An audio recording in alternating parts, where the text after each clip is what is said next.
I'm going to call the meeting of the Zoning Board of Appeals for April of 2024 to order.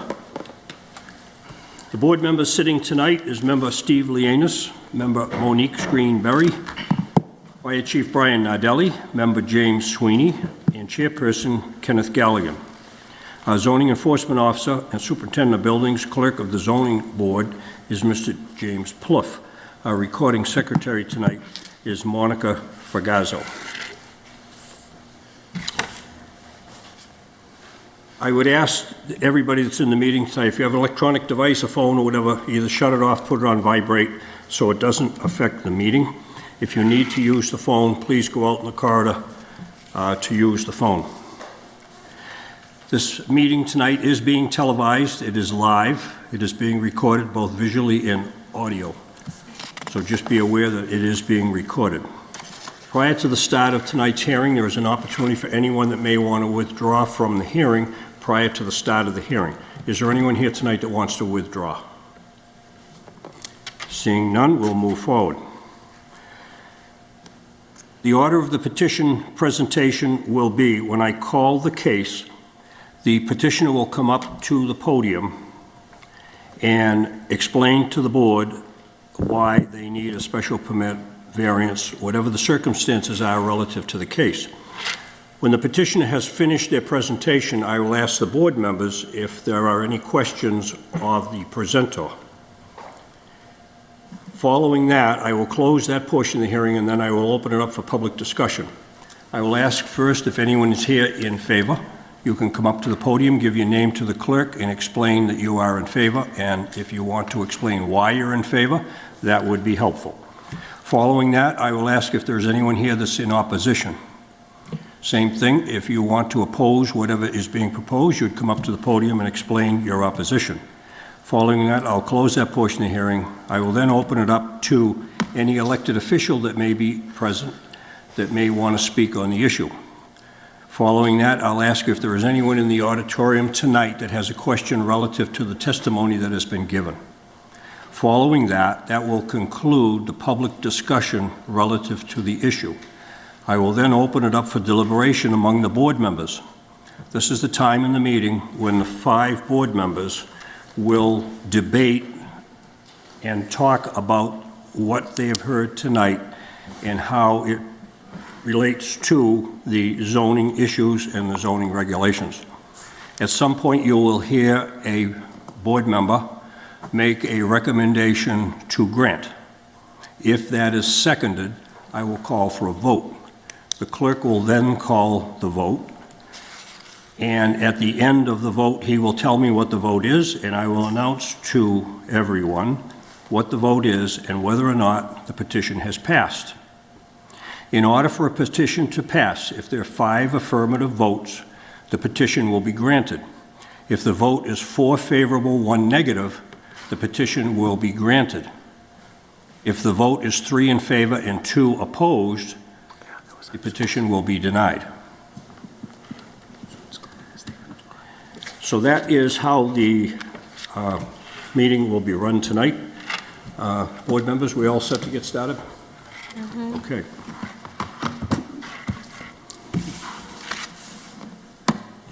All right, the first case before us tonight is case number 2413, the petition of Luis Fernandez, 148 Menlo Street, Brockton, Mass., for a variance seeking relief from Article 4, Section 27-39. Renovation is more than 50% and will have 3 levels in an R1C zone located at 148 Menlo Street. Is there anyone here for that case? Please identify yourself to the clerk. My name is Luis Fernandez. And so what we at Rise Again Contractors and Rise Again Realty intends to do to this project is to create a 2.5-story house and upgrade the living conditions to the level of sustainability, energy efficiency, and human-friendly finish, adding more of a modern space to this 2-family. The owner's unit will be located on the 2nd floor, and plans for a new bedroom, modern kitchen, larger living spaces for families, as well as space flow circulation adjusting to today's needs and lifestyles. The first floor would be just a rental apartment with the same standards and qualities, with the goal of providing quality rental to the Brockton market. So I'm asking the board and chairman and clerk to grant this. So it's already a two-family, and we're looking to increase it to a 2.5, which is on this side.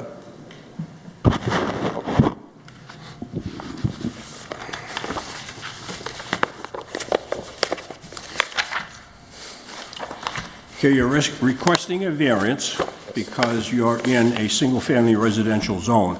Can you explain to the board what your hardship is relative to this location? The hardship is that we are renovating more than 50% of the home. We're taking off the roof and the second floor and adding second floor and a partial third floor, and then re-roofing the house. So we're asking for a special permit for that.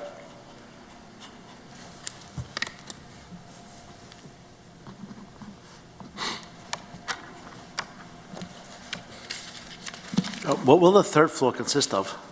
The third floor will have living space, bedrooms.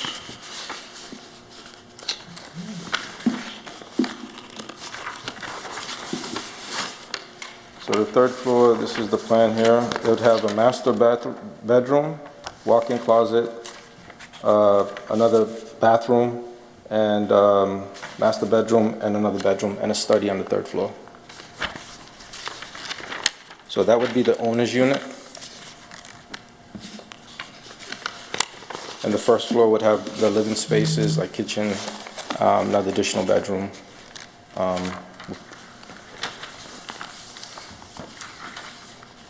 So are there any knee walls in that third floor that you're going to put up there? Because this, to me, when I look at this, this looks like a 3-story wood frame house. There is nothing that distinguishes, except for the pitched roof, that makes this, as far as I'm concerned, a 2.5. 2.5 has knee walls and an attic space above. I'm just curious, are there knee walls in this, or? Yes, there is knee walls on the second floor. Are they denoted in the third floor on the plan? On the new plan, no. On the new plan, it will be a full, about 7'6" height ceiling. And what is your second means of egress? It's in the back. What is it, though? I don't see a set of stairs. No, it's in a fire escape ladder coming through the middle window on the third floor. So it's a ladder. Yeah, and then it comes down to a deck on the second floor. And then the stairs go to the ground floor. All right, not a fire escape, it's a ladder, correct? Oh, a fire escape ladder. Actual fire escape with steps. No steps, it's a Okay. ladder. So it's a ladder. Sorry. Got it. How many bedrooms total in this structure? Including the first floor? The entire structure? On this tri-structure, we got 2 on the first floor, and then we're gonna have 4 on the second, third floor. Or on the Two- second, two third, on- with 1 in the third? 2 in the third, 2 in the third? 2 on the second, and then 2 on the first. How many kitchens? 2 kitchens 2 kitchens. and three bathrooms. Could you just repeat the number of bedrooms again? 2 on the third, 2 on the second, and 2 on the first. And how many bathrooms? 1 on each floor. 3 bathrooms? Yes.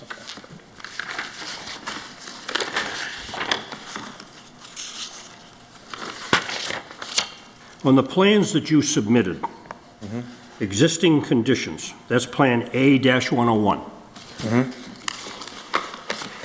It shows floor number 1 of this building, Yes. and you're telling us that this is currently a 2-family building. Yes. Was it used as a 2-family up until this point? When we purchased the property, acquired the property, it was being used as a single because the owner decided to use it as a single, but they still had 2 bathrooms and 2 kitchens, 1 on each floor. But he didn't have a second means of egress to get to the second floor except for what they did in the home. So they opened it up as a single.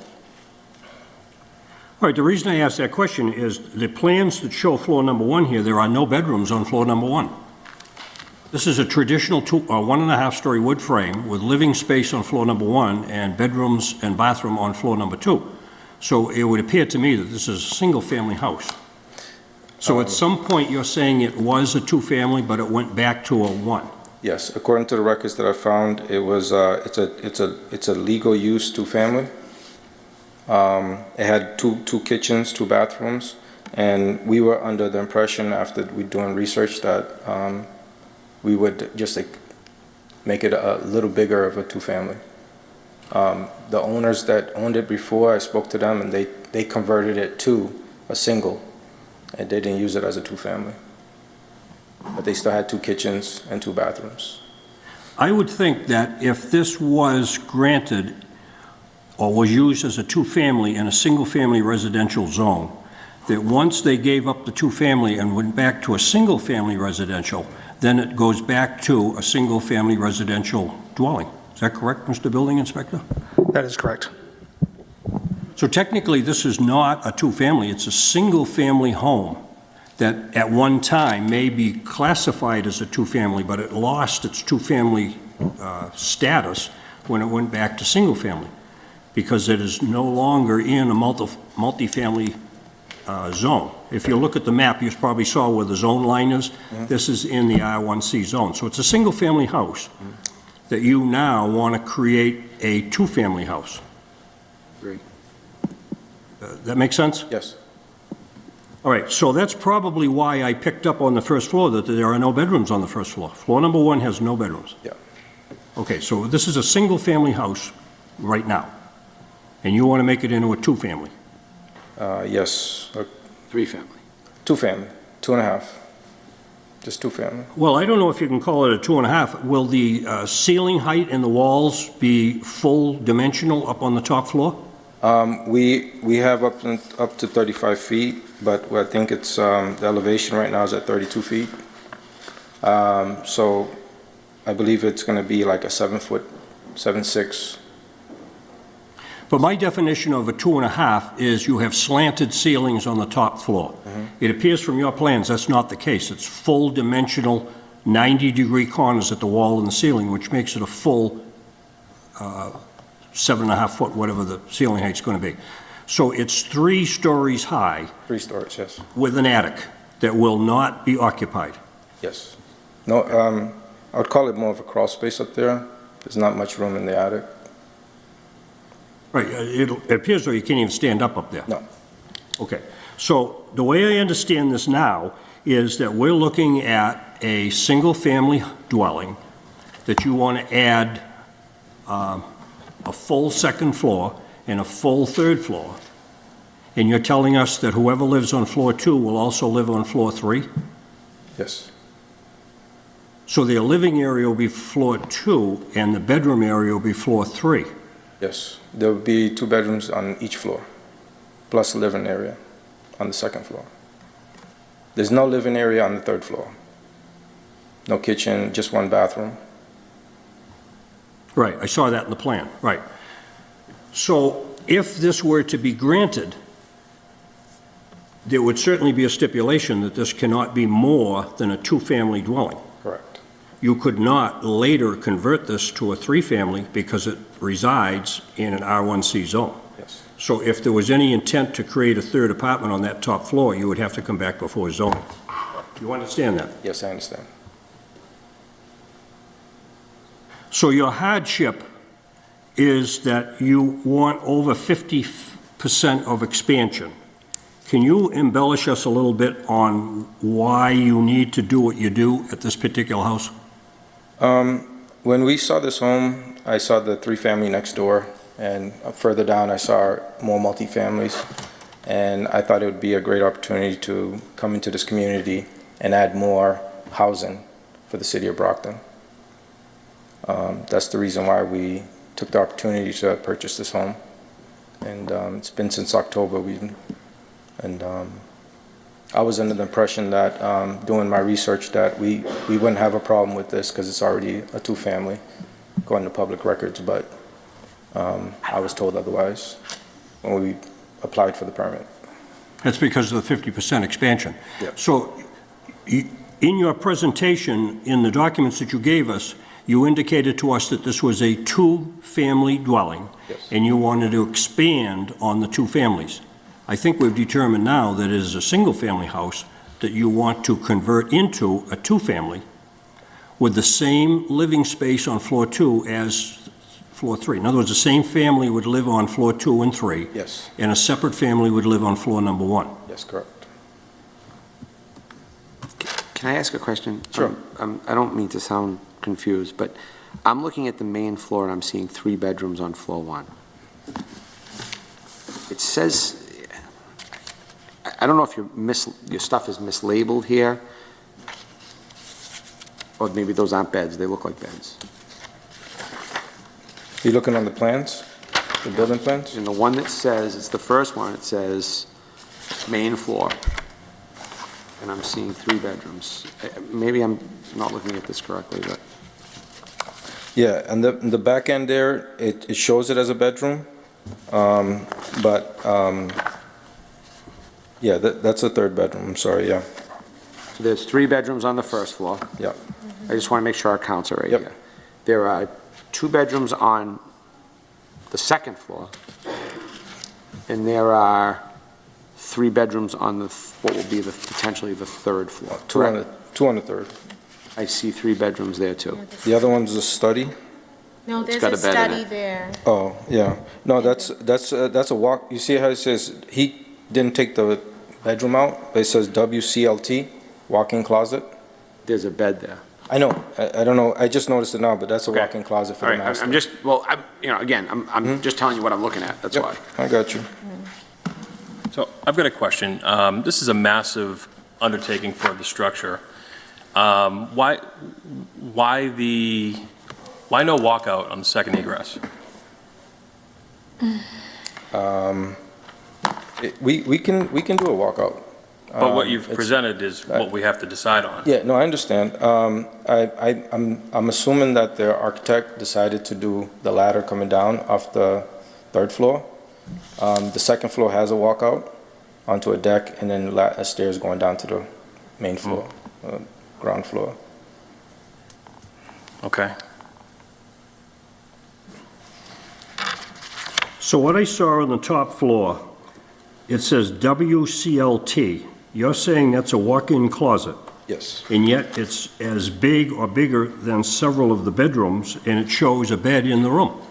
Yeah, And it shows a closet. it's a closet, but I'm not sure, I think he forgot to take the bed out, because we spoke about that. And I told him I didn't want to make 5 bedrooms in this house on the 3rd floor. So, we have the space, but I told him just to keep it as a, like a master suite without the master bathroom. So let's back up a little bit now. On floor number 1, we have how many bedrooms? 3. How many? 3. 3, okay. We said 2 before. Yep. 3 on floor 1, 2 on floor 2, and 2 on floor 3. Correct, So that's 7 bedrooms total. correct. Okay. The other thing that I don't know if you picked up on, whoever put this diagram together mismarked it, and they've got the front of the house marked as the rear, and the rear of the house marked as the front. On which, on the plan, actual plans?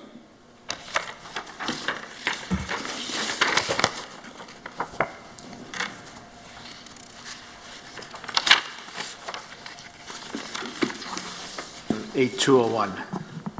What Eight. number is it? A201?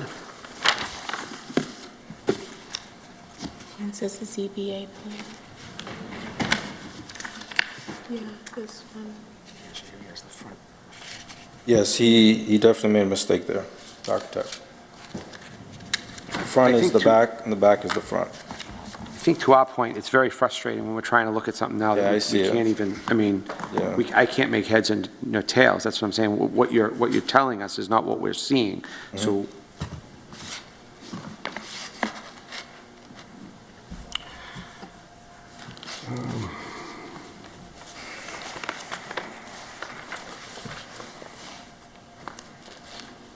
So just be aware also that that fire escape ladder on the rear of the building is not an acceptable means of egress from that top floor. Okay. I'll have him address that. What about parking in the driveway? So there is a two-car garage in the back, and the parking is, it's about a 8-car driveway. So you can put 2 cars side by side. It's about 20 feet wide. I have the plot plan here. So the driveway is about 22 feet, about 22 and a half feet from the edge of the house to the property line. And it's about from,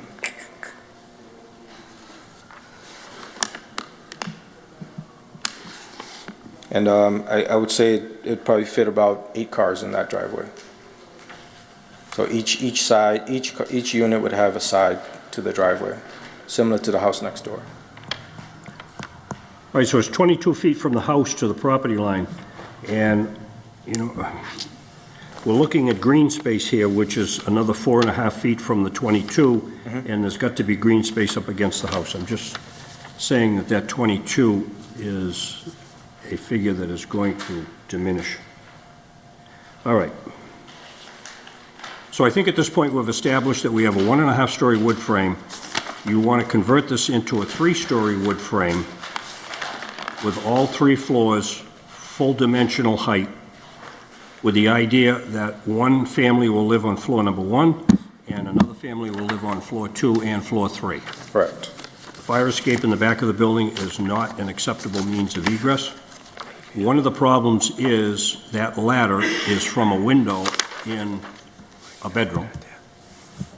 And if the door to that room is locked for any reason at all, that second means of egress becomes unacceptable. You can't get to it. Understand. So, all right. Any other questions from board Yeah, I members? got one more question. So the top floor, it looks like 3 bedrooms. You said one of them's going to be a walk-in closet? Correct. Is that walk-in closet going to have a window?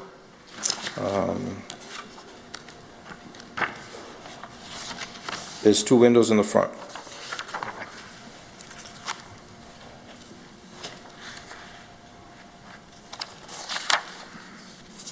It appears there's a window and that 2 windows side by side. One of them has a ladder from the 3rd floor, floor 3, on A183. Yep.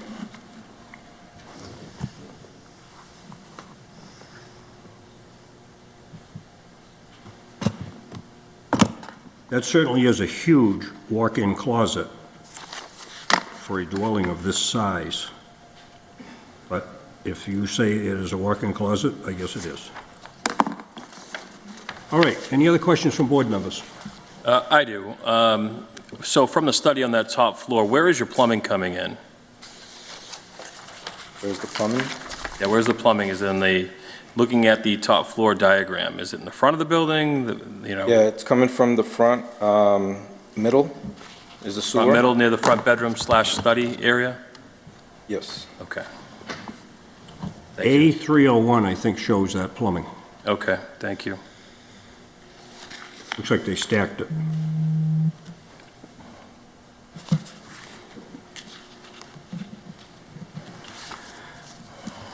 All right, any other questions from board members? Everybody's good?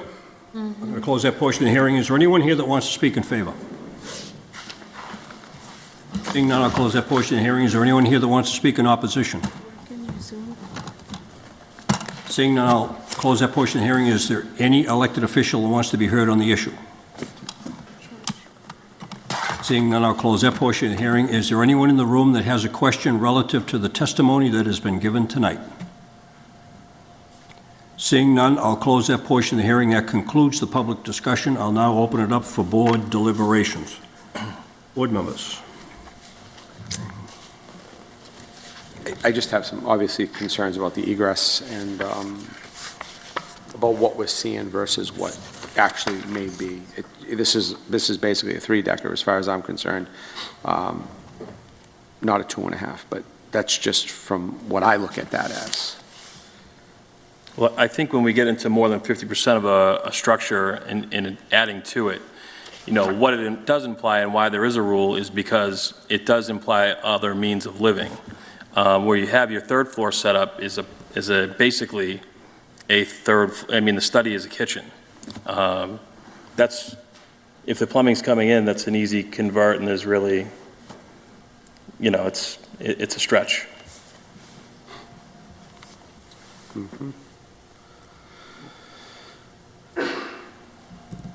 That's all I've got.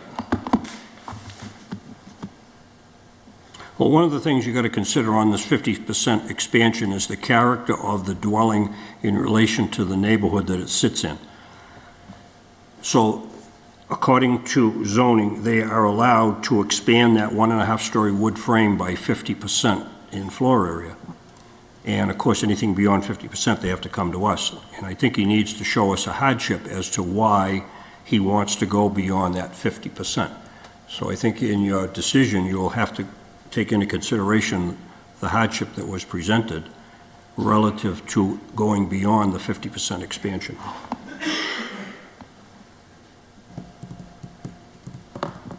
I'm a little concerned about the completeness of the drawings that have been presented to us. I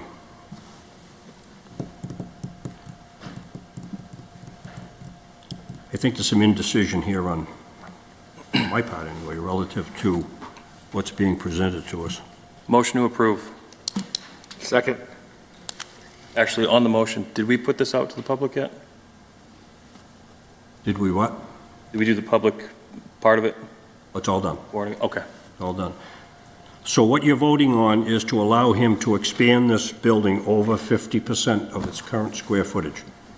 And a motion's been made and seconded to grant that. Correct? Yes. Okay. Clerk, please call the roll. Mr. Lanus. No. Chief Nadelli. No. Mr. Sweeney. No. Ms. Screenberry. No. Chair Galligan. No. Mr. Chair, that's 0 in the affirmative, 5 in the negative.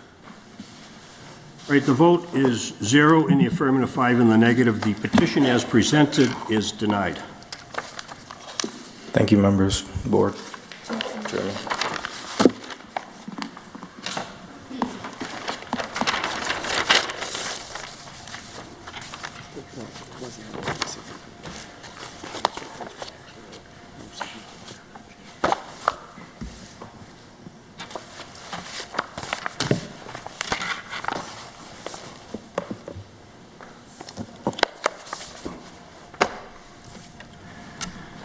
All right, the next petition is 2414, a petition of David Texera, 115 Goldfinch Drive, Brockton, Mass., for a variance seeking relief from Section 27.9, Section 2739, and Section 2740 to expand its non-conforming structure and non-conforming use from 5 to 6 apartments with parking in a C2 zone located at 835 Montello Street. Thank you, Mr. Chairman. Members of the Zoning Board of Appeals, with your permission, I'm Attorney Jim Burke. I have offices at 48 North Pearl Street in Brockton, Massachusetts, and I have the pleasure to represent David Texera, who's here today to seek relief from the Zoning Board of Appeals, if granted, to expand a pre-existing non-conforming use and also secure relief by way of parking under our ordinance. If I may, we have a substantial structure that is rough at 835 Montello Street, that's roughly on about 8,200 square feet of property.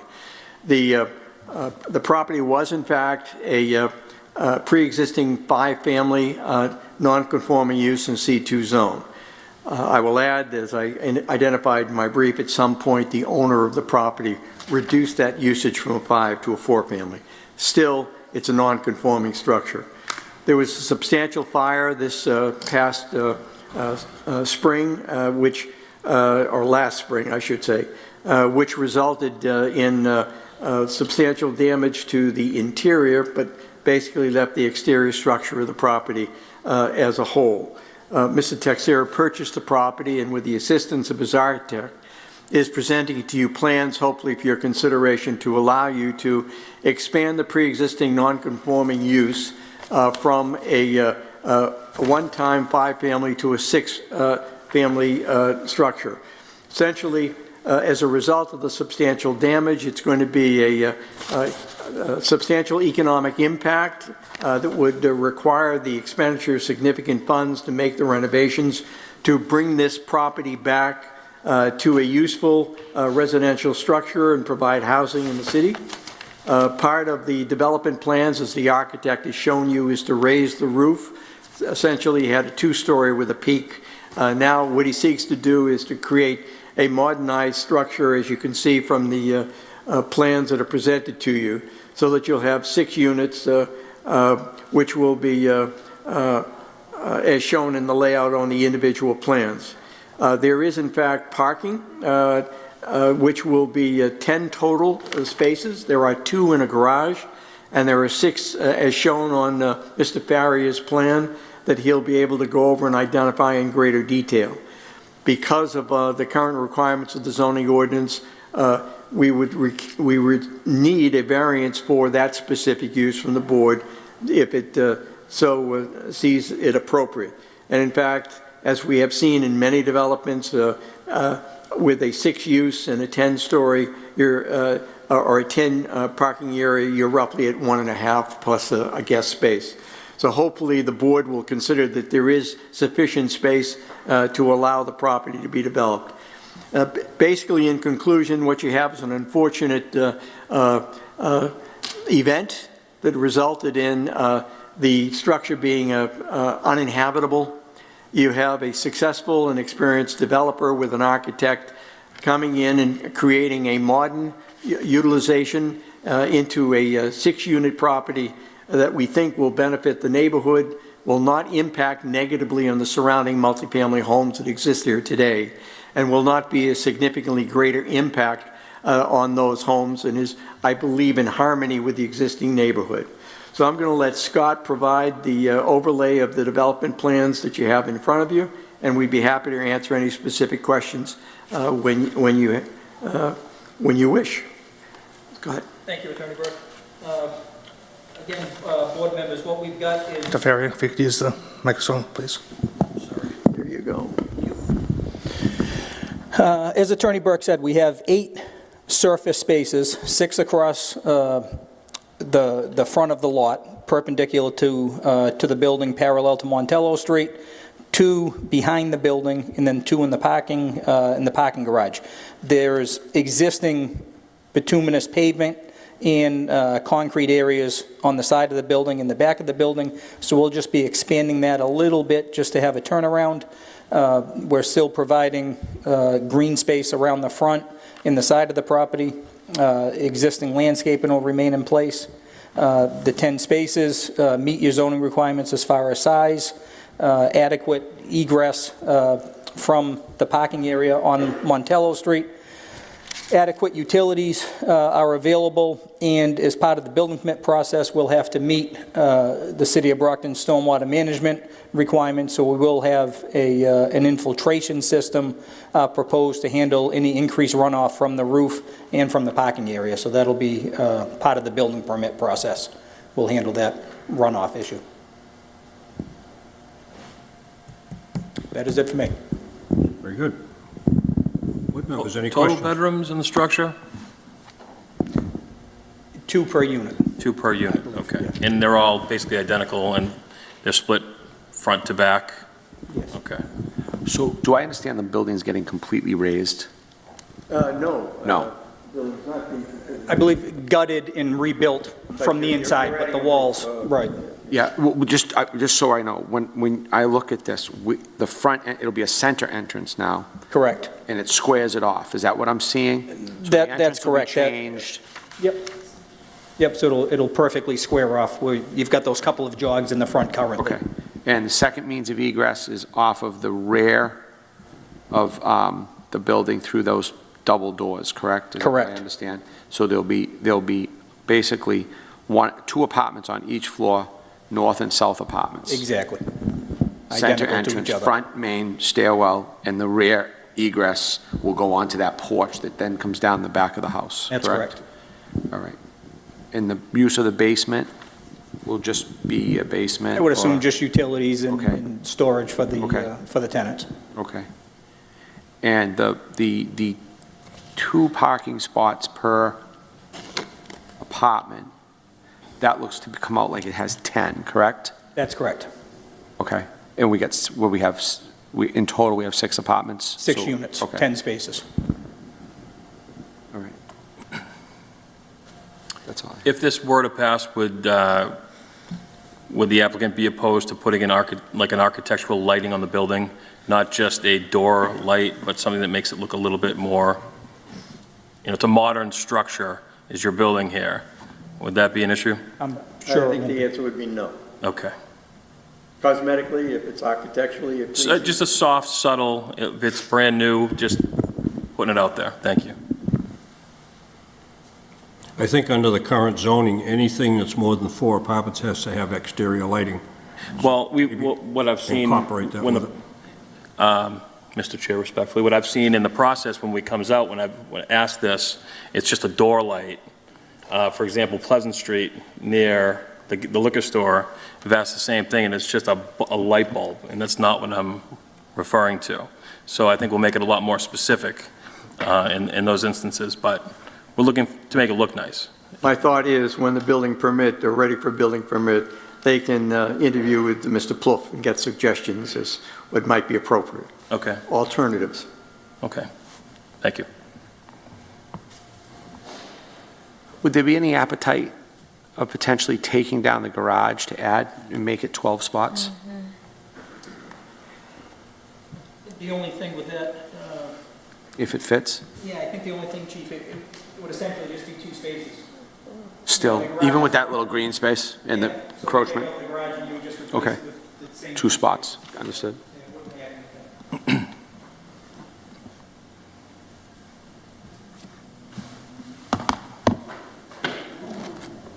So normally we're looking for 2 parking spaces per dwelling unit, and you're saying that your opinion is that 1.5 spaces would be more than sufficient? 1.5 with a guest.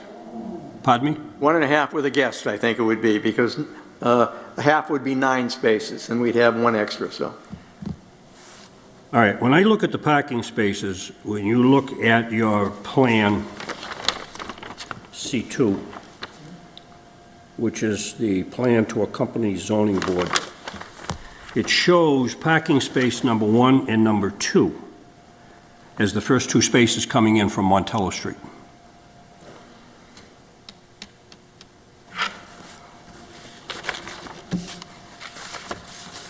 That creates somewhat of a problem.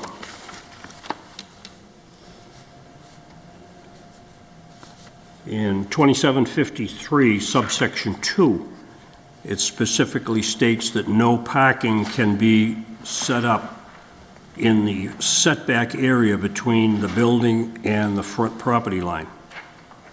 So it would appear that parking spaces 1 and 2 are in the front setback from the sidewalk.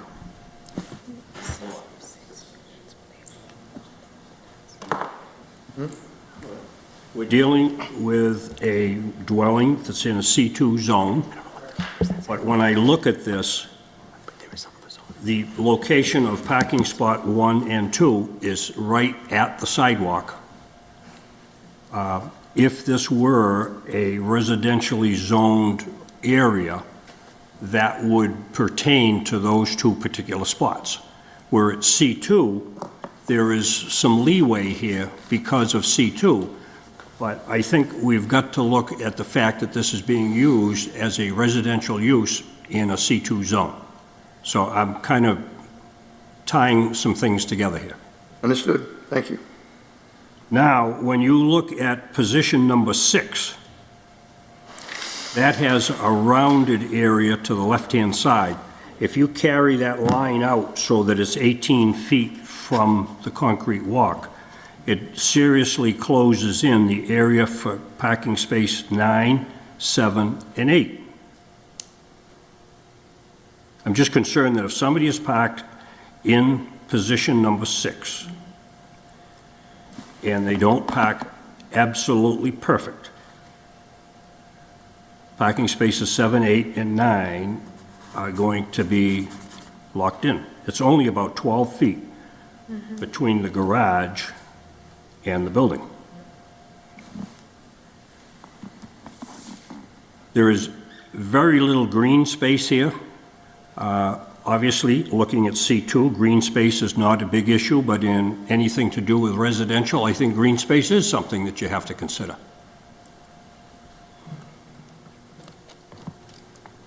The footprint of the building is going to change because that jog that's in the left front is now going to be closed in, and it's going to expand the size of that building. That's correct.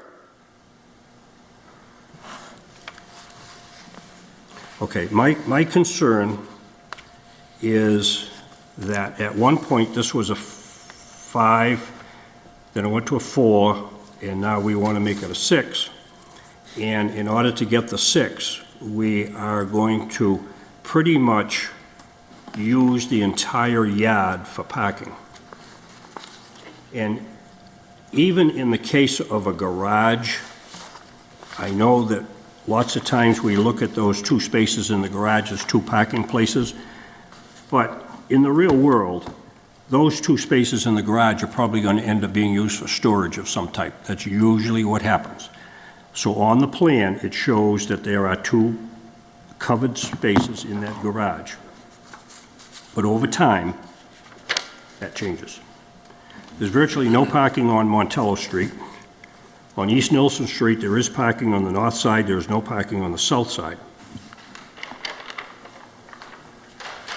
Can you explain to the board what your plan is for snow removal on this piece of property? Well, I think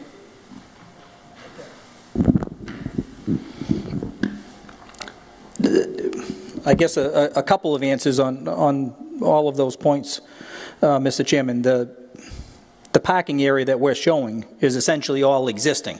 The only additional parking that we're proposing is this little area here.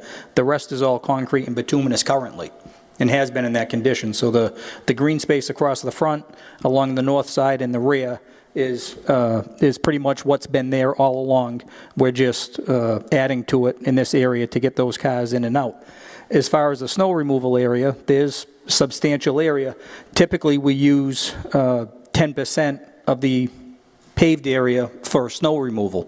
So there's more than 10% across the back and along the side of the garage to handle that snow removal calculation. Prior to the fire, the occupants that lived in this house, when they parked in the driveway, did they park front to back, or did they park perpendicular as you show it on the plan? My memory serves me, they pulled in from Montello Street. So this is a new parking scheme, so as to speak. Yeah.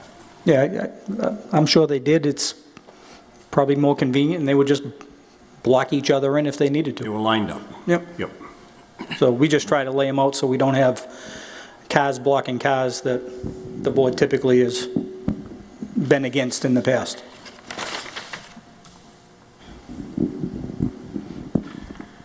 I appreciate your observation, Chief, but I'll suggest you. I know in a lot of the residential developments that we have here in the city and in the towns, having covered parking is an attractive feature that I'm not sure would be easily given away. To have the ability to have a car in the weather under cover, I think it's something that'll be utilized. I would like it. Yeah, I think we found that in a lot of our developments, that the newer ones especially, they all put in garages, and they can't provide for 100% of the tenants, but they come at a premium. Can you give us an idea of the expansion or rehabilitation of the roof area of this building? Is this going to be a flat top roof? Is it going to be a peaked roof? What is it going to look like? No, it's a flat top roof, I believe. And we have the plans, and I hope you have the plans with your package from the architect, which... This is the plan that I have here. You don't have the plans? I have the layout of the rooms. These are the, well, If I may, Mr. Chairman, I'll get... Shows, it looks like a flat top roof from what I see on here, yeah. A3? Yeah, it's A3. No, I haven't seen this. It's, Okay, so it's going to look like a typical three-family. floor plans. Yes, that's accurate. Do the board members have this? Yes. You have it. That's because you got a tablet. I'm looking, I'm trying to move around. I'm not Give you that. being successful, though. All right. All right, any other questions from the board members? Oh, go ahead. No, go right ahead. So I have a question with going from a 5-bedroom to, a 5-unit to a 6-unit. When it comes to trash removal, are you still allowed to use barrels, or will you need to put a dumpster? I don't see that worked out, or if you looked into that, but I would think if you do come to find out that you have to put a dumpster because you have too many units, where would you put that? What's that? I believe it would still be trash. So that would be the trash and recycle bin. Where are you storing all those barrels? That's a lot for 6 units. I'm just thinking when it snows, you got all these barrels, like where's all of this going? I would assume we would put it in the back lawn, alongside the parking area.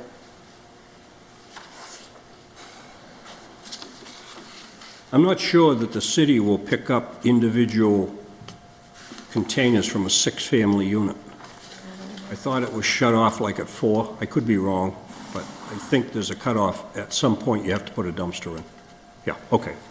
Any other questions from board? Yeah, I just had one real quick. I'm sure it's sprinkled, correct, because of the size. Correct. Where does the fire department connection? Is that going to be right on the front of the building? They don't have it. They don't have it yet? Okay. Yeah, they'll just work. Got it. All right. I'm having a tough time with my tablet, so I'm curious. I'm good. If it's not on there, that's fine, Scott. Thanks. All right, board members, any other questions? Everybody's good? I'm going to close that portion of the hearing. Is there anyone here that wants to speak in favor? Seeing none, I'll close that portion of the hearing. Is there anyone here that wants to speak in opposition? Seeing none, I'll close that portion of the hearing. Is there any elected official that wants to be heard on the issue? Counselor.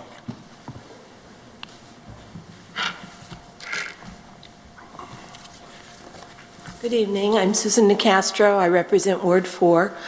This property is located in Ward 4. It must be the residual effect of the solar eclipse, because it's not often that I take the same side as Attorney Burke, but I am doing that this evening. Really, that solar eclipse. I'm doing that right now because I'm anxious to see this property renovated. It's been a year, just about a year, since the fire, a terrible fire, and I'm anxious to see this improved. I don't think one more unit is going to affect the neighborhood negatively. I didn't really look at your parking. I think they can probably make it work, but I do support this, and I ask you to consider it seriously. Thank you. Thank you. Is there any other elected official who wants to be heard on the issue? Seeing none, I'll close that portion of the hearing. Is there anyone in the room that has a question relative to the testimony that has been given tonight? Seeing none, I'll close that portion of the hearing. That concludes the public discussion on the issue. I'll now open it up for deliberation among the board members. Board members. Well, I do like the idea of this project. The building burnt down. It was a big to-do. It displaced a lot of... down. Well, It's still up. Chief will give us the technicals, but it did have a fire, which displaced residents. However, what's before us, I think I would agree with the councilor's opinion of this, but also its proximity to Montello train station. And when we talk about parking, this appeals to a commuter. This appeals to the utilization of a train that's about to get a little busier. So that's my opinion. Yeah, no, I agree. I think this is a major improvement from what was there before. And but I think this plan with the parking, I think that'll work. Just as a review, what was the hardship that was presented?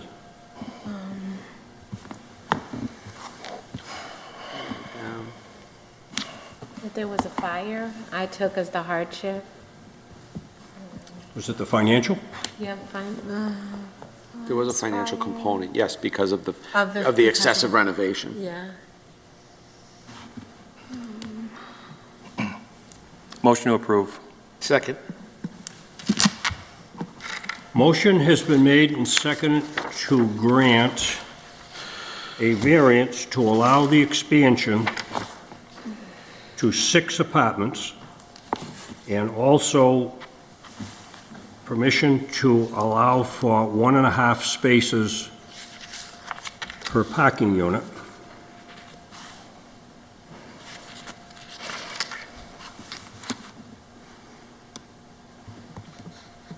And I think that was it. Chief, and the lighting. Oh, as a stipulation, you wanted something done with architectural lighting? Right, that spans the length of the building, just Okay, that's kind of a wide open area, but I understand what you're looking for. Okay. And I think the petitioner said that he would address that issue. And that's fine with me. Yeah, okay.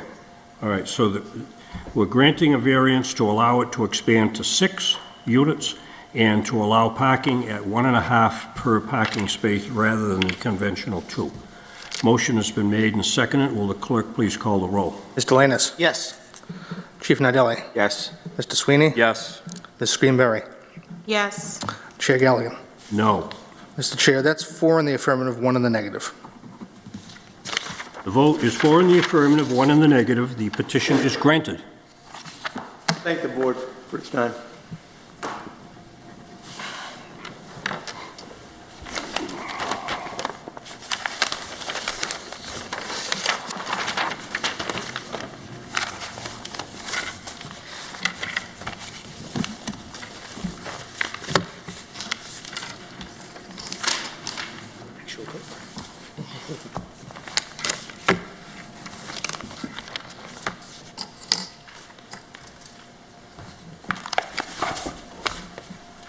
What's this?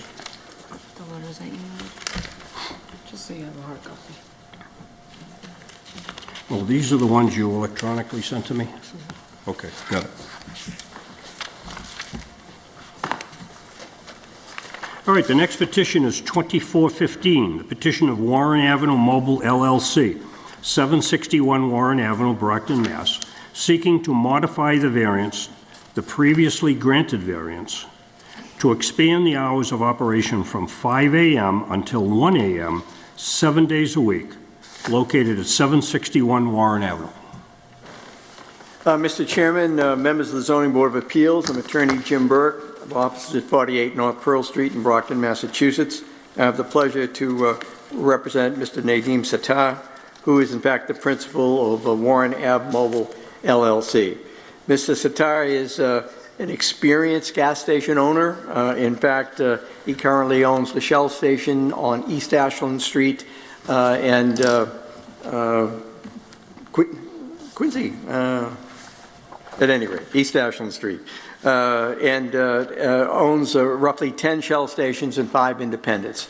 He's an exceptional operator who has in fact purchased this property from the current owner, who also owns the one that's at the corner of Forest Avenue, relative close proximities.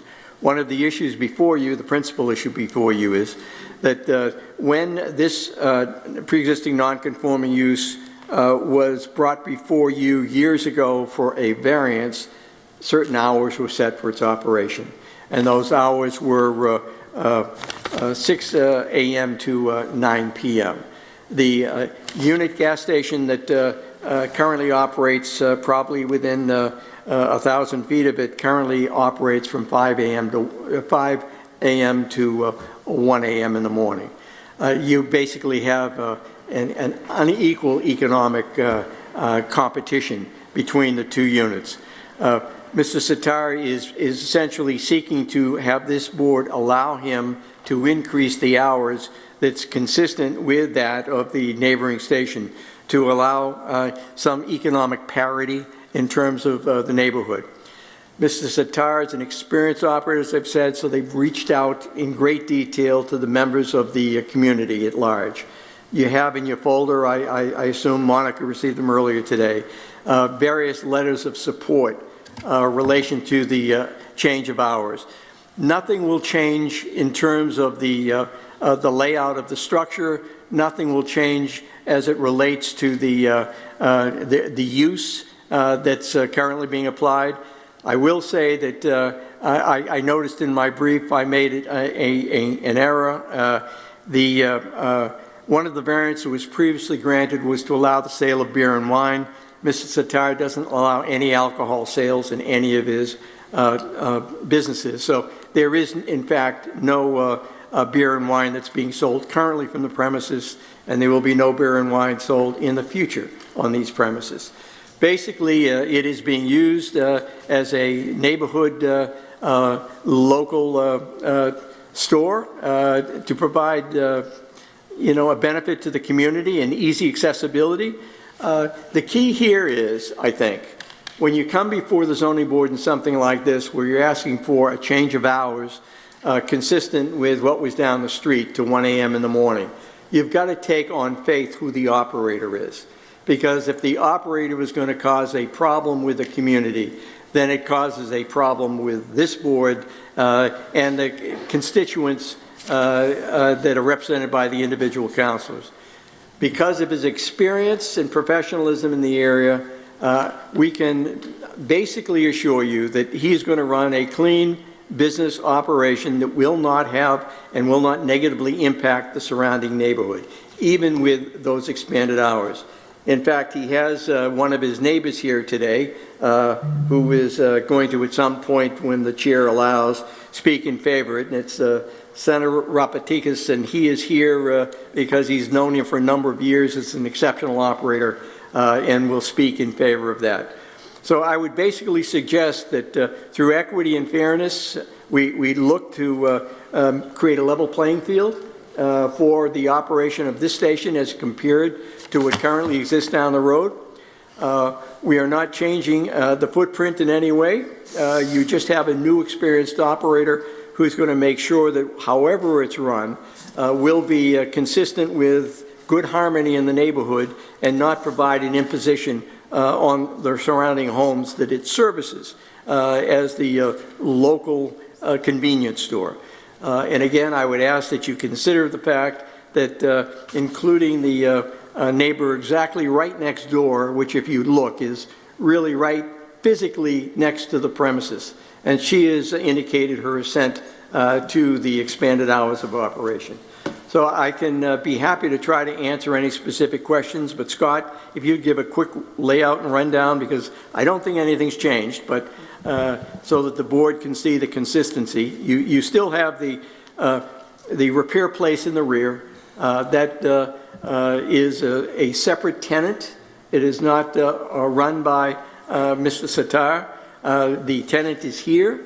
There have been no problems associated, as I understand it, with that operation. And in fact, it will be a tightly controlled business because that's exactly how Mr. Sitar runs his gas stations. I think really the biggest thing I have to add to Attorney Burke's presentation is a mistake that I've got the building labeled existing dwelling, and it's actually not a dwelling, so I'm sure the chief would bring that up at some point, so I'm going to beat you to it. You did. Thank you. So that's really it, as Attorney Burke said. Everything's existing, the entrance off of Warren Ave, a side entrance off of Myrtle Street, that will all remain in place as it currently is. No additional impervious areas, no brand new utilities. So besides that quality control issue, I don't think we really have anything to add.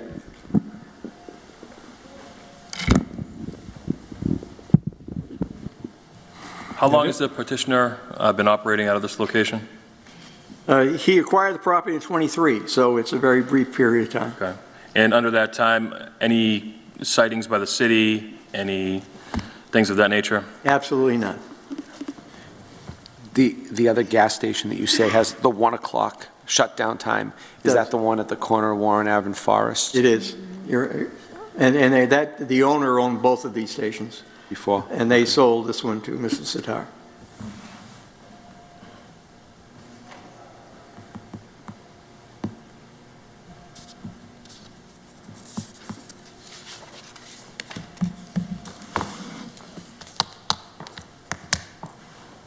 Well, I'll just chime in on a couple of things here. I have a concern with a 1 a.m. in that residential neighborhood. But I guess my biggest concern is this, since I've been on the board here, this location has come to us on numerous occasions.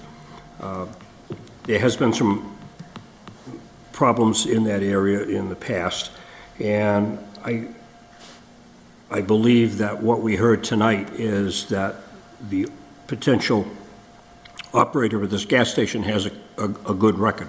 I have no question with that whatsoever. However, when I look at the variance that was granted for the location, I'm looking at the entire parcel, not just the hours of operation.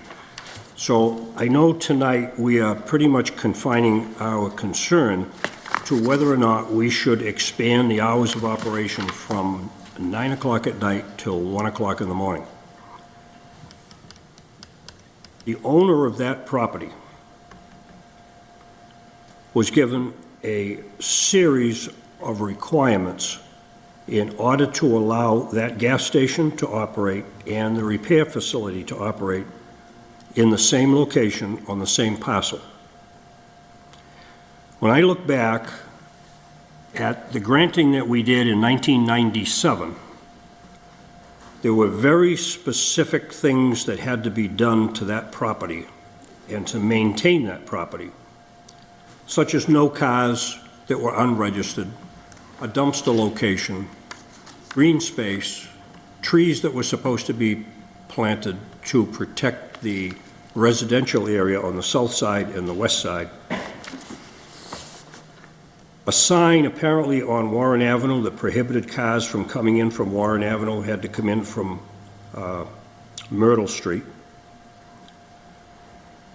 So in order to allow this gas station to operate until 9 o'clock at night, 7 days a week, there was a whole series of requirements that had to be met to make this location compatible with the residential neighborhood that it sits in.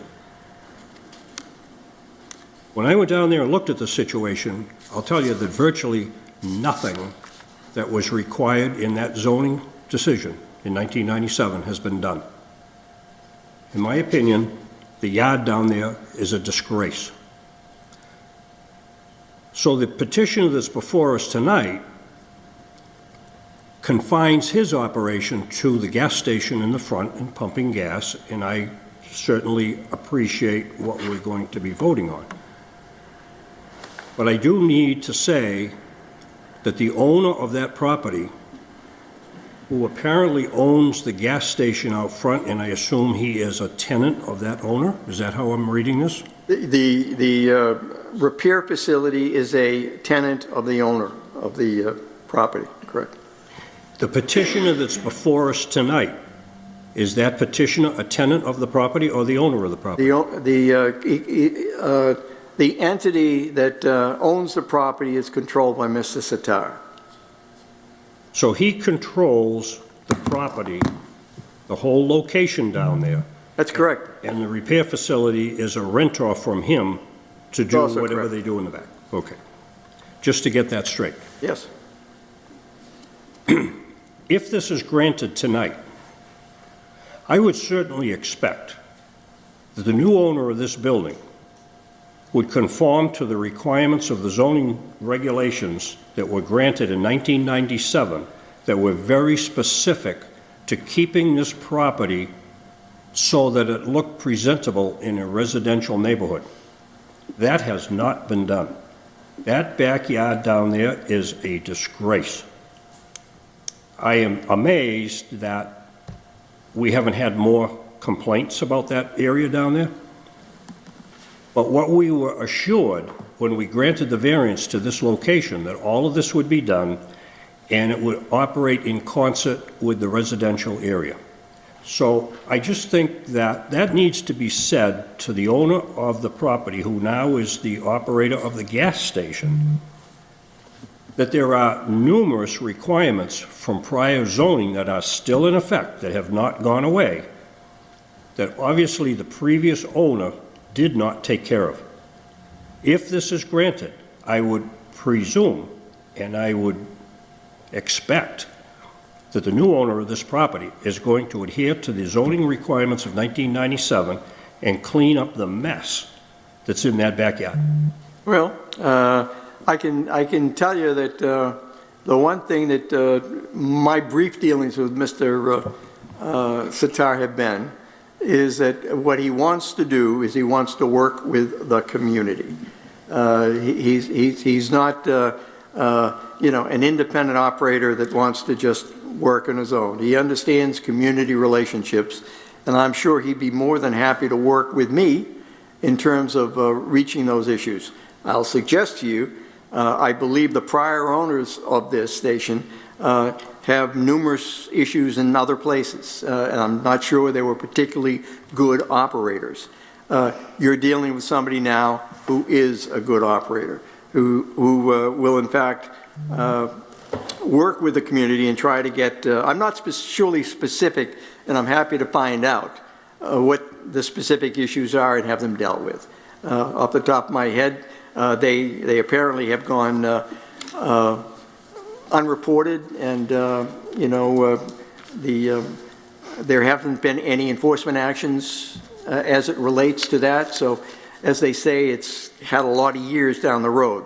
But we're starting brand new, and I'm more than happy to work with the building department and with my client and try to deal with those issues. I think it's regrettable, really, that no enforcement was done, because the board at the time spent a lot of time making this such that that gas station could be successful, but it operated under some pretty good restrictions. And I think that 9 o'clock was a restriction that was put there for a specific reason. I'm just concerned that if it's expanded to 1,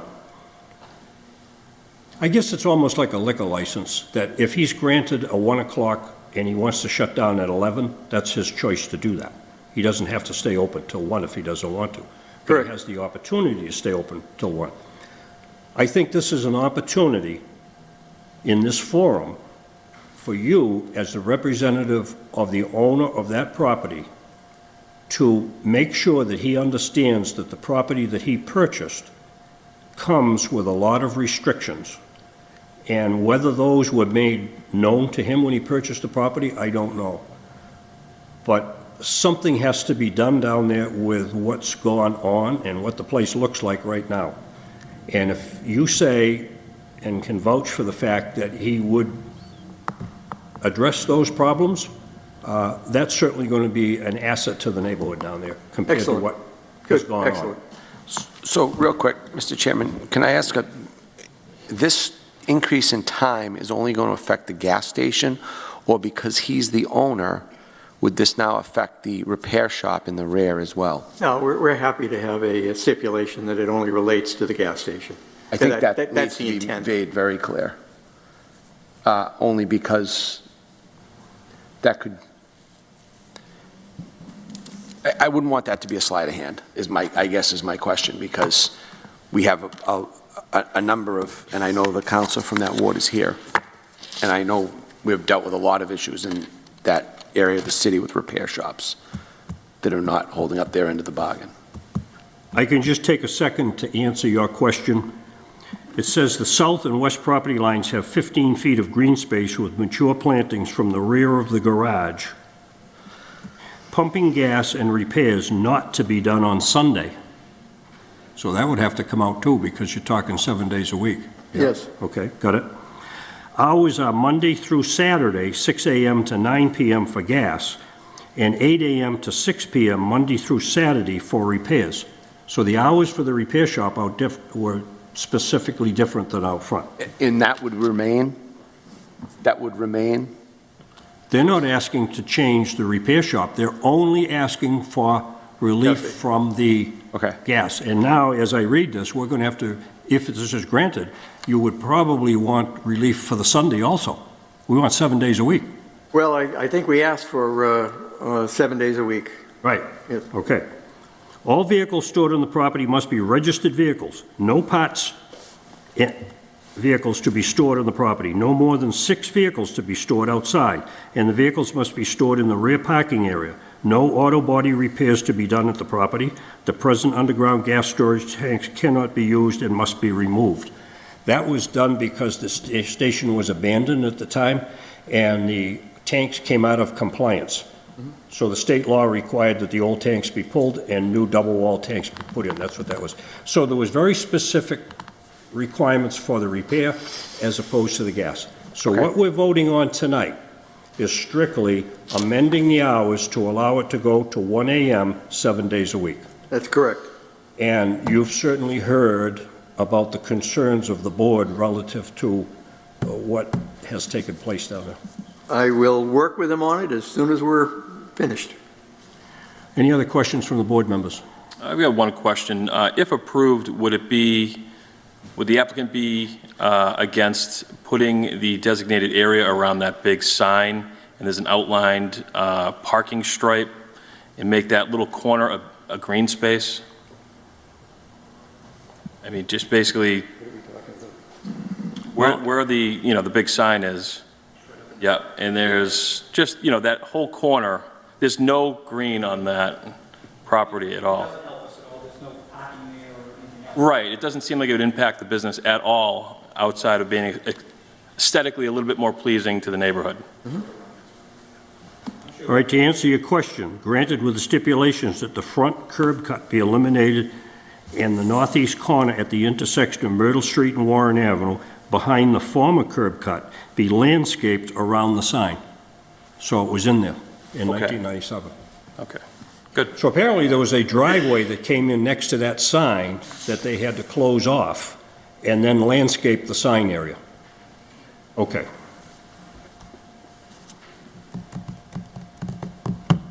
All right, any other questions from board members? Everybody's good, I'll close that portion of the hearing. Is there anyone here that wants to speak in favor? You all set?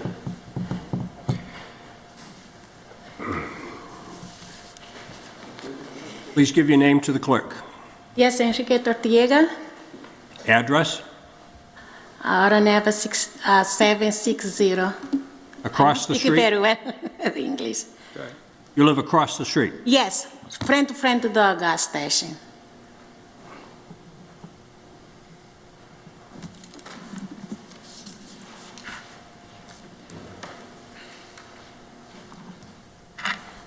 Go ahead, is there anything else you want to say, just that you're in favor? No, like I said, I be here so long, I live there, and the gas station never closed 9 o'clock. No, this is the first time I know that. But for me, so I buy the business, you have to have money, but you pay the bills. So, but now, so far, nice clinic, and no complain about that. So if he need more hours, give him more hours. Because the state the lady can live, like bedroom, kitchen, say funny, they close late. Louisa Low and the husband said, no problem. So I'm living fresh, so this is a choice to guys. Okay, so basically you're in favor of extending the hours till 1 a.m.? Yes. Okay, thank you. Is there anyone else that wants to speak in favor?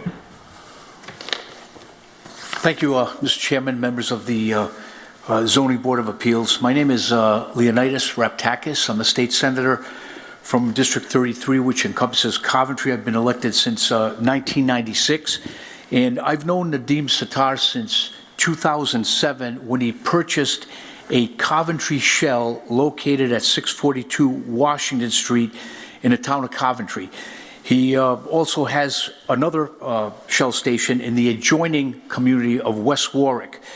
Now, both these service stations, when Mr. Sattar had bought them, had upgraded the stores to a higher level.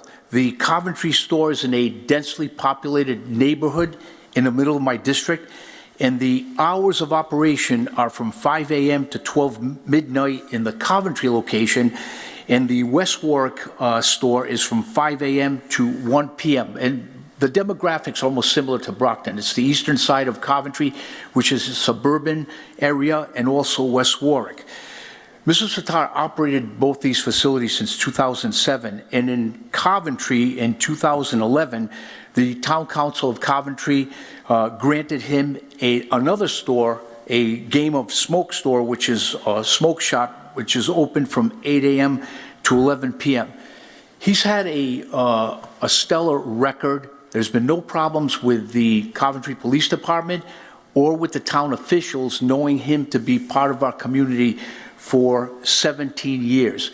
And all his stores throughout the state of Rhode Island, whether it's in Warwick or in Providence, every store that he's bought, he's upgraded those facilities to what they used to be.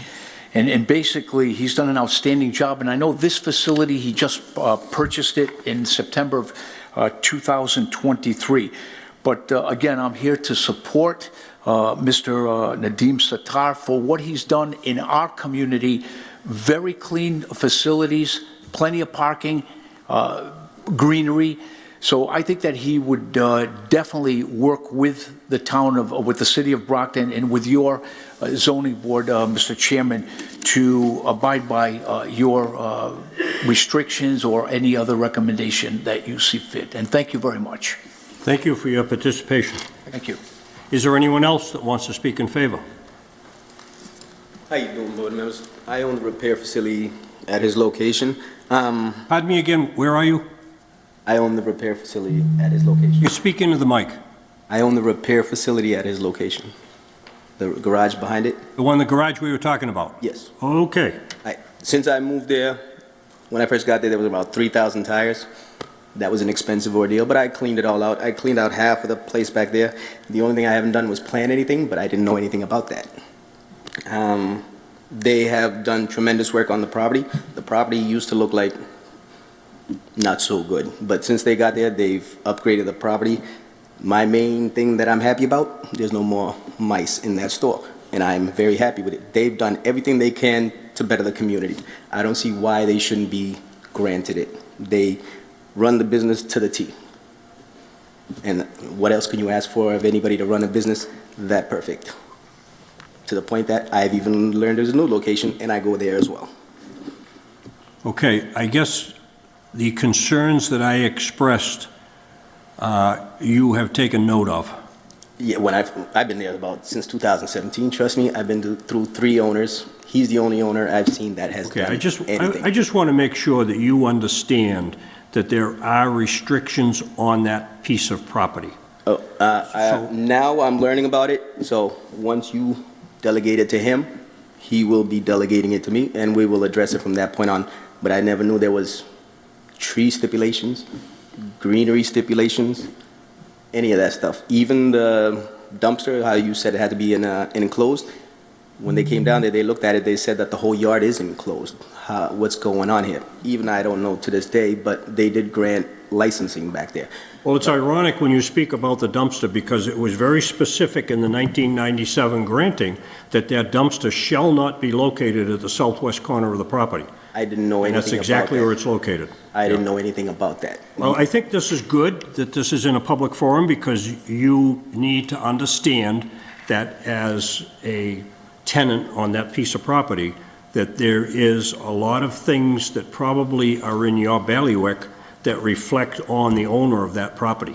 To which, if I know about it, we can address. Very good. But till today, none of it. Now, if you tell me which side you want the dumpster on, next Tuesday it'll be there. Very good. Thank you very much, gentlemen and ladies. Is there anyone else here that wants to speak in favor? All right. I have several letters that have come in. Basically, it's a form letter that says that they are in favor of changing the operating hours from 5 a.m. to 1 a.m. 7 days a week. And I have a letter that has come in from 760 Warren Avenue, a letter that has come in from 120 Winthrop Street, a letter from 754 Warren Avenue, a letter from 721 Warren Avenue, a letter from 20 Myrtle Street,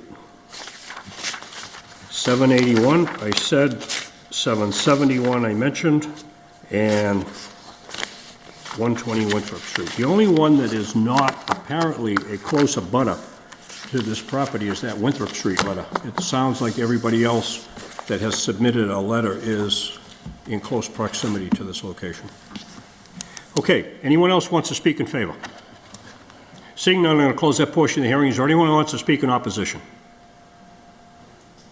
Please come forward. Please give your name to the clerk.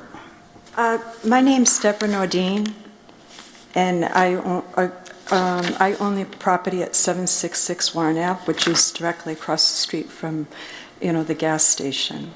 You own the property at what number? 766? 760?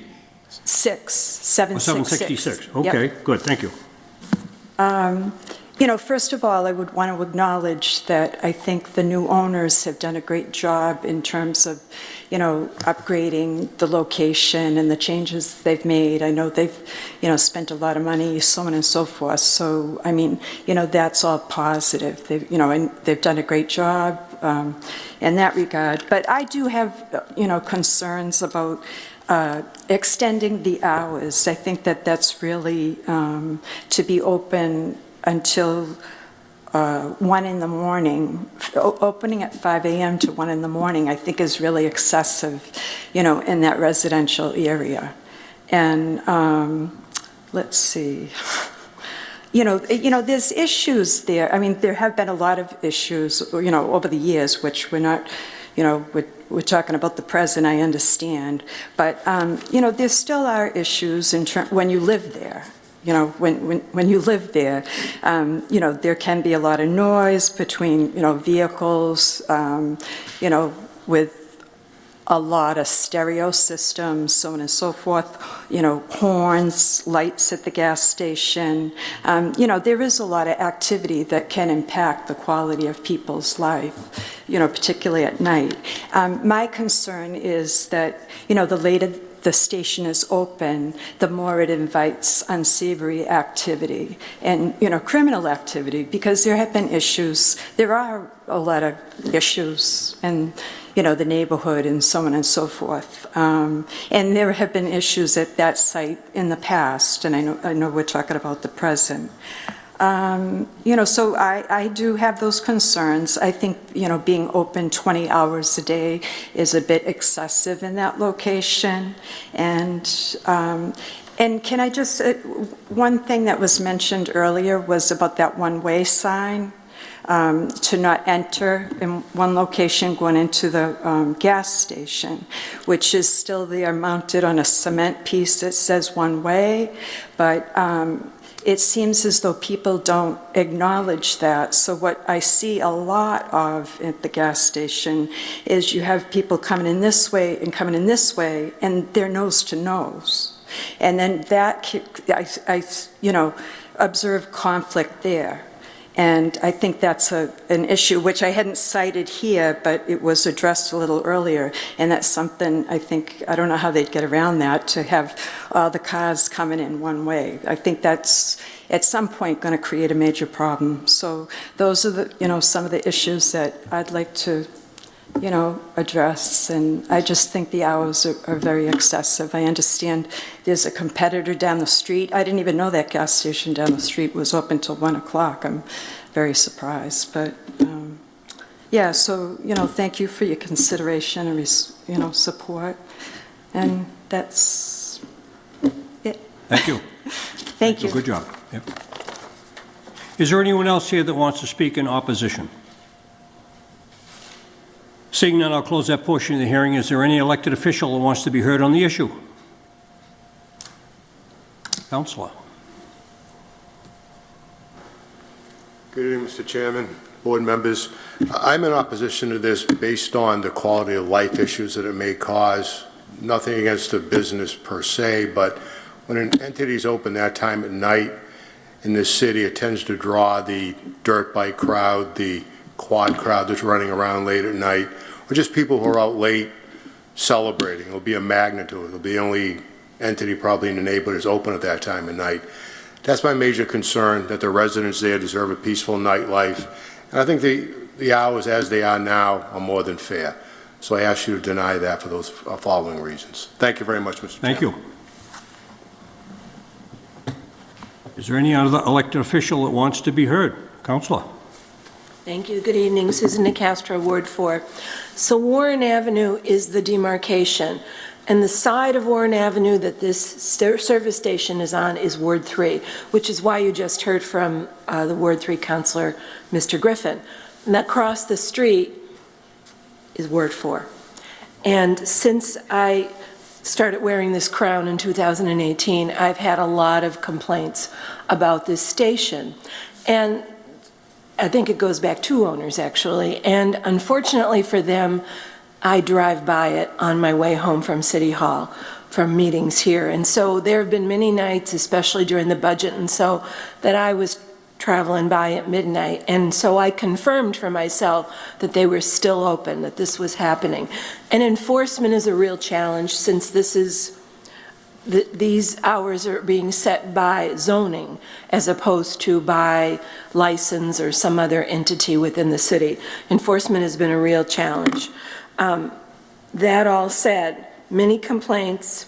It was closed for a period of time during the fall, and I had high hopes for it, and absolutely the new owner has done a great job at cleaning it up, making it look much better. They didn't know that they couldn't stay open until midnight, and I know that because after they reopened, I want to say in late December, January, again, it was open late, and we sent enforcement in, and they said, oh, we never knew that, and that's why they're here tonight, because they didn't know that. Well, that all said, I have to distinguish this location from 3 or 4 blocks down the street at the intersection of Forest Avenue and Warren, because it's just a busier area. It just has a different tone to it. And I wasn't aware that that gas station stayed open until after midnight. I did try to find out what their hours were, but it wasn't being regulated by the city. I have to distinguish that one, though, from this one, because this is more of a neighborhood. This is a further away from a busier street. I suppose Warren Avenue will be busier if you allow this to be open late at night, because people will flock to it. And the comment about the mini bikes and the ATVs and the motorcycles, I passed about a dozen of them on my way down here tonight on Warren Avenue. And so I only expect that to get worse. You know how loud they are. This is a neighborhood. I did speak to another neighbor who lives across the street right outside of the abutters notice area, but nonetheless really concerned about it. They have to get up really early in the morning for work and need to sleep at night. This is a non-conforming use. This property is zoned R2, and it became non-conforming by virtue of these several variances that have been granted over the years that Mr. Galligan talked about. You're going to make it further non-conforming, even less of a neighborhood kind of thing if you extend these hours to what they're asking for. And so I oppose that for the sake of my residents and for the sake of everyone else.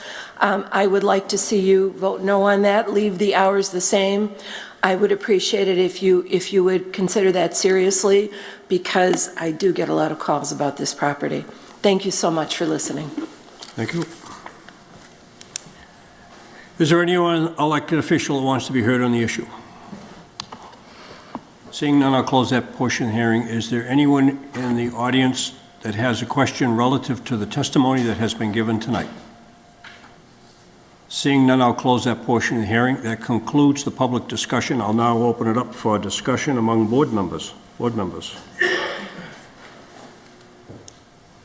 I should put it out there. I think going from the property's history to what the ask is, if it was a 10 o'clock or an 11, I think with the reputation that they're setting down, it seems like they're doing well at trying to bring the property up. But where it's a big jump, what is it, 4 hours into 1 o'clock into the AM, I just, right, and this is obviously something I drive by a lot, but I drive by this quite a bit. In knowing Brockton the way I do, it's a big jump for me, hours-wise. Yeah, I agree. It's exactly what I was just going to say. If it was like 11 o'clock, I think I'd be more comfortable with that.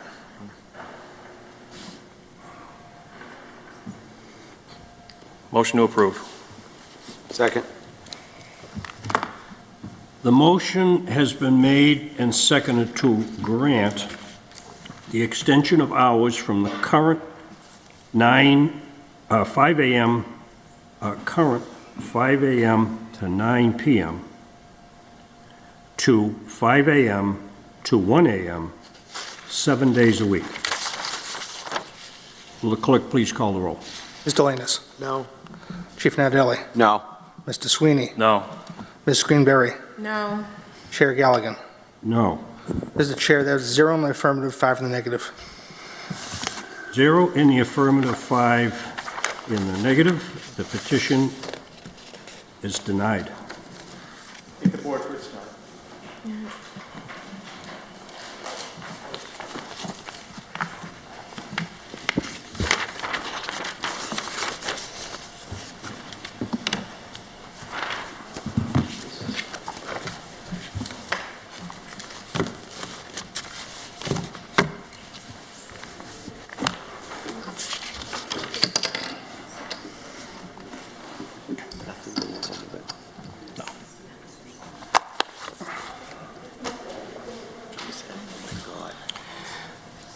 The next petition is 2416, the petition of Richard Brewer, care of 1325 Belmont Street, Brockton, Mass., to declare previously granted variance has not lapsed, or, in the alternative, seeking a variance to determine that the lot is an existing lot of record and is buildable, located at Plot 10 Guile Road, corner of Guile Road and Clarendon Street. Good evening, Chairman and members of the board. Chris Vale on behalf of the petitioner Richard Brewer. This is a petition to the board seeking confirmation by the board that the variance granted last year has not lapsed, or in the alternative, seeking the same identical variance that was granted by this board last year in order to allow for the construction of a single-family home. Richard Brewer owns Plot 10, 0 Guild Road, which is currently a vacant lot. The Board of Appeals granted a variance that was recorded in a timely fashion with the Plymouth County Registry of Deeds. Since that time, Mr. Brewer has been preparing the land in multiple ways and has spent around $50,000 in doing so. Mr. Brewer has connected to the city water and sewer onto the new lot, has hauled fill to level the lot, has had dig safe on site for utilities, as well as saw cut trenches for the water and sewer connection, and lastly has excavated for utilities, including the paving and rental of road plated, which was conducted on the drainage of the site.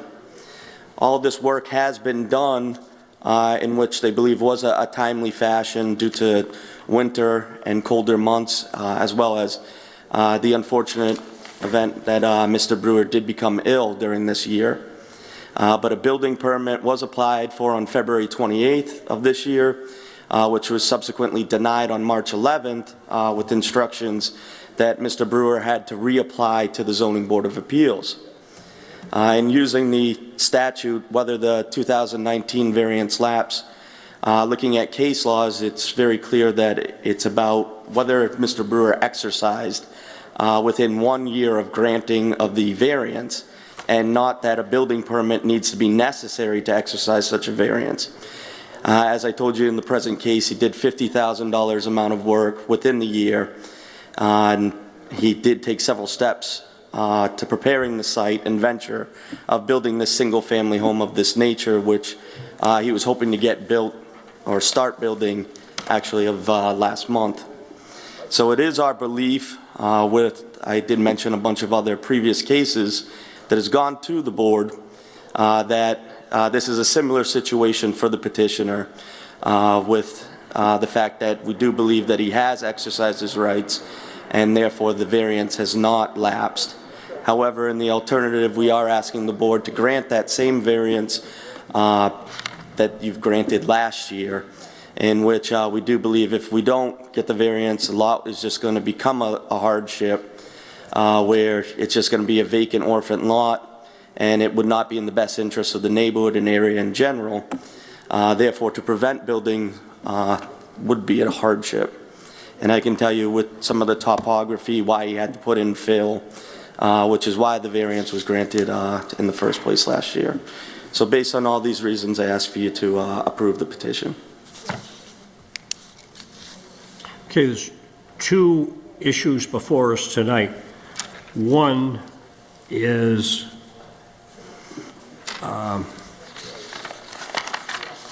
the thought that the variance has expired. However, we do not have a determination that it has expired and a determination where the petitioner has within 30 days appealed that decision. I will say in my investigation of the dates of all the papers that were submitted, it appears that over 1 year had gone by for a lot of these things. It's kind of a shame that he didn't ask for a 6-month extension, but that did not happen. So I will say from my investigation that it appears as though the variance has lapsed because all the stuff that is submitted is past the 1 year. In fact, there's a bill in here for digging a cellar. I went over and looked. There's no cellar dug over there. It's flat land. So anyway, I think that the fact that the variance that was granted in '22, it's pretty obvious that that has expired, gone by. So the second thing that the petitioner is looking for tonight is to grant a variance, a new variance. And I think what I heard from you is basically all of the reasons that were given in 2022 are the same as what you're proposing tonight. Absolutely. Is that correct? Correct. Okay, so I think we agree that this 1 year has gone by. I'm saying that I feel as though the 1 year has gone by. I'll ask the board members what they feel. But in the alternative, there's no question that the petitioner has spent some serious money preparing this piece of property to build a house. It's unfortunate that it appears as though the time expired, and here we are tonight. Okay?